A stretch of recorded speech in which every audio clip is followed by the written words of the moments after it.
let's talk Starship Troopers. Released in 1997, Starship Troopers was directed by Paul Verhoeven, the director of RoboCop, Total Recall, and Basic Instinct. It had all the earmarks of being a major sci-fi hit. It didn't connect with audiences that year. Critics weren't too crazy about it, some of them calling it a kiddie movie, and it really did not get the reception that his earlier movies made. Now, in my opinion, RoboCop and Total Recall are superior movies to Starship Troopers. Now, just because this is one of the lesser of his movies does not by any means mean you should skip it. There's a lot of good things in this movie, some interesting things if you haven't seen it before. Probably not a movie I'm going to go back and watch again a third time, but there's some definite positive aspects to it. Now, when I first saw this movie in 1997, I was 18-year-old in the Army, was doing my job training in Fort Gordon, Georgia. Saw it on base at the theater there, a bunch of other young soldiers in training, and we didn't really get the nuances of it at the time. There's a lot of subtext, and it kind of went over our heads. But us being young men and women in the military, we did enjoy it quite a bit, even some of the cheesiness and the campiness. One of the things we loved was all the action, some of the military hardware, tight action sequences this movie has. Now, at the time, there were critics who really disliked the movie. Roger Ebert, for instance, said, Starship Troopers is the most violent kiddie movie ever made. I call it a kiddie movie not to be insulting, but to be accurate. Its action, characters, and values are pitched at 11-year-old science fiction fans. That makes it true to the source. I think a lot of the movie went over his head. A lot of what he says is true if you take the movie at the surface value. I feel this movie has a lot of subtext going on. If you've seen RoboCop and Total Recall, Paul Verhoeven definitely has a campy, cheesy style to his movies on purpose. And he also has some social commentary, especially in RoboCop and in Starship Troopers. In Starship Troopers, if you pay attention, there is a lot of throwbacks to Nazism, to propaganda films that Nazi Germany made during the time of Hitler. If you look at the uniforms, definitely inspired by the Nazis. There's even a Sky Marshal, which was a rank in the Nazi military. The director intentionally took elements of German director Leni Riefenstahl, probably saying that name wrong, but she was a director during Nazi Germany and did a lot of propaganda films. And a lot of the cheesiness that you see in this movie is not cheesiness because he's a bad director, but cheesiness because he is reflecting on what was in those propaganda films. The very gun-ho nature of propaganda. You gotta sacrifice everything for the state, the fatherland. The characters in this movie are one-dimensional on purpose. The hero and a lot of the side characters, the main 3 or 4 characters you see, they're all supposed to remind everyone of themselves.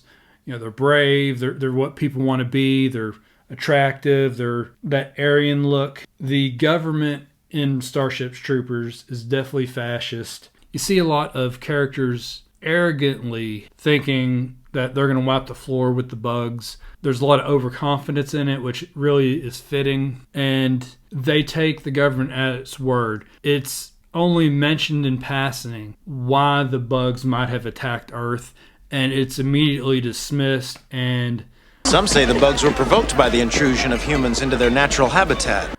The main character, Johnny Rico, has this very kill 'em all mentality. Kill 'em all! He doesn't want to hear what might have caused them to attack. And that's very much a you're with us or against us mentality that you see in this movie. One interesting thing about this movie is the original Robert Heinlein book it is based on was not satire. The original Robert Heinlein novel published in 1959, it wasn't tongue-in-cheek. It put forward its ideas of government and the kind of fascist things that are going on as the way that things should be done, or at least according to the story. It's not preachy at all. It's not soapboxy. But the fact that you only get the right to vote if you serve in the military is just kind of a given. It's not debated. It's just put out there as maybe this would be a great way to go about things. The director of Starship Trooper, he chose to select this and make it satire because he's very anti-fascism and is coming from a very different political point of view. So what works in this movie and what doesn't? I think if you go in with low expectations, not expecting great acting and in-depth story, if you can appreciate the subtext and the commentary, political commentary that's being made, you can really enjoy this movie. The acting is wooden. That's almost on purpose. The dialogue and the plot line isn't in depth, and that's to mimic the propaganda films of the 40s. There are some good action sequences. There's these fake commercials that it cuts to that are funny. There's a lot of humor in it. There is some interesting twists and turns in the movie. And for me, one of the big payoffs in the movie comes at the very end, where the science division takes all that they've learned and implements it into developing future weapons and armor and other things to fight the war. This, from a purely engineering technology point of view, it kind of is what I remembered. I just love the fact that they just weren't continuously throwing the soldiers against the bugs with the same hardware hoping for a different result. The fact that they realized that what they had wasn't good enough, I thought really was an interesting change from lots of other action movies out there. Because in the movie, the basic rifle that the soldiers are using is really garbage for the fight they're in. It's not very effective at all against the bugs, and really there's just a lot of cannon fodder getting chewed up, which I'm sure was on purpose to make a point about how you don't want to blindly follow a government charged towards war. Having rewatched the movie again, I can't say in another 20 years I'm going to want to go back and see it again, but it is interesting in that it's different from other action movies out there.